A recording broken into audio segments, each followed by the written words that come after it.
On va maintenant écrire un programme qui va alterner la couleur de l'écran. On repart bien sûr sur la même base que précédemment. On n'aura pas besoin de mettre en temps d'attente à la fin, puisqu'on va partir en fait sur une boucle infinie qui va se répéter. Donc on n'aura pas besoin, on n'aura pas à sortir de cette boucle, sauf si on fait un break.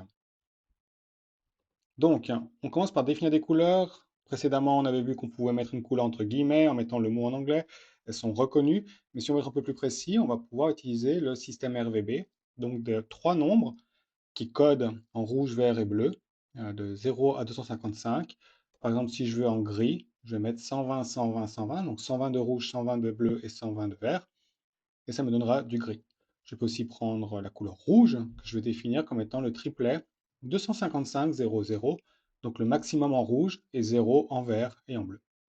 Je vais maintenant faire une boucle infinie en faisant while true.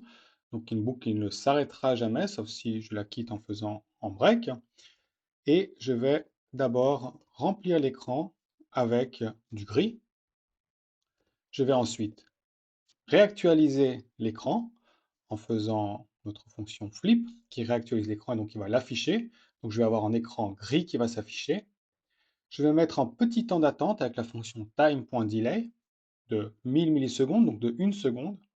Et je vais écrire exactement le même code en remplaçant gris par rouge. Donc j'aurais pu faire un for k in gris, virgule rouge, mais ici c'est juste pour montrer dans le détail ce qu'on fait. Donc je remplis l'écran de rouge, je réaffiche l'écran et je laisse un petit délai de 1 seconde. Si je lance le programme, je vais donc obtenir une alternance entre le gris et le rouge. Chaque seconde, on va avoir une petite alternance.